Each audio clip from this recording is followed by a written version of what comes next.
Hey guys, Trev here from SpineWise, and today I want to talk to you about a chemical that's really important that you may not know anything about. It's a substance called acrylamide. And this is something that's been going on for a little while now. It was first discovered in 2002, but this is really important if you're a coffee drinker or if you love eating processed food, because acrylamide in animal studies has now been shown to be a carcinogen. It's suspected to be a class 1 carcinogen, so it may be one of the most dangerous things around. So what we know about acrylamide, if you're a coffee drinker, is acrylamide is actually quite common in coffee.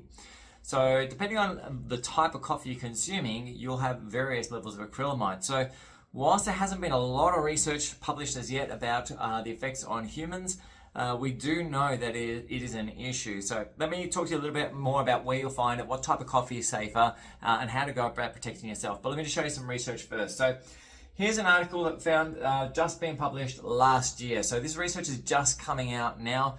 What it basically shows, it was a study done in Italy looking at the burden of disease due to dietary exposure to acrylamide in Italy, a risk assessment based approach. And what we really looked at with this was they looked at what are the effects of acrylamide in the diet on different forms of cancers.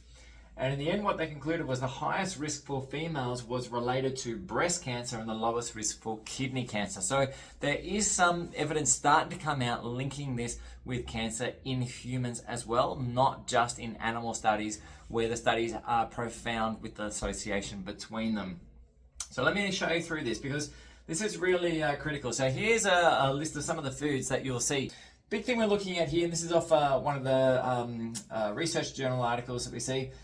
Processed foods are the big thing. So when you cook this, when you fry especially, or cook at high temperatures, some of these sugars crystallize and another an amino acid crystallizes as well and forms this acrylamide substance.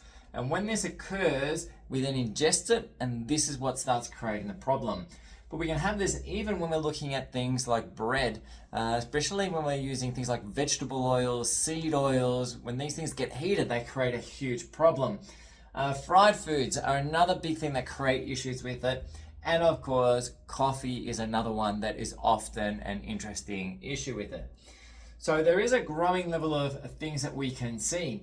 But one of the things that we need to be aware of is that there are ways that we can prevent acrylamide accumulation in the human body and ingestion. So one of the big things that we know is saturated fats don't have that same issue. So if you fry in things like lard, tallow, these type of saturated fats, it doesn't produce the acrylamide that you get if you fry in vegetable oils and seed oils and things like this. So, if we just simply shifted all our frying away from using these vegetable oils and palm oils and things like this, even the fast food restaurants shift away from them using back to saturated fat to fry, then, we'd massively reduce the amount of acrylamide in our diets. But I want to talk about coffee in particular because most of us, most people love a coffee here or there. So I want to talk about coffee because this is not a caffeine orientated event. This is a coffee event, okay? So let's have a look through because different coffees create different levels of issues. So here's another study that was published recently, and basically what it was is they started looking at the levels of acrylamide in different forms of coffee, and they found basically species of coffee didn't have too much of a difference. Whether you drank one form or another wasn't really that big deal, but what they did find is the preparation made a massive difference. So the highest level of acrylamide was found in coffee substitutes up at 818 per kilogram, parts per kilogram. So we're starting to see a lot in those. This was followed by instant coffee, then by roasted coffee. And when we look at the roasted coffee, it's your dark roasts that have a lot less of this acrylamide in it than the higher levels that are found in light roasted. So if you are a coffee drinker, firstly consider how much you're actually having. We don't want to be accumulating this acrylamide. We can do things with foods that do have acrylamide, such as your cruciferous vegetables help reduce it, things like that.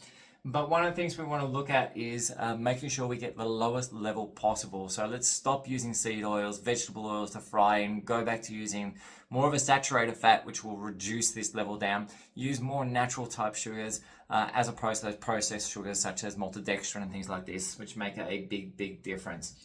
But when it comes to coffee, keep your levels at a reasonable amount. Let's not consume a lot of it.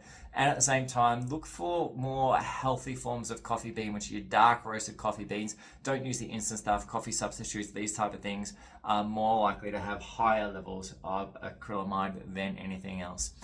Anyway, guys, if you have any questions about acrylamide or caffeine or the use of coffee, please just post them down. Otherwise, feel free to contact me or my team. We're always here to help you in any way, shape, or form that we can.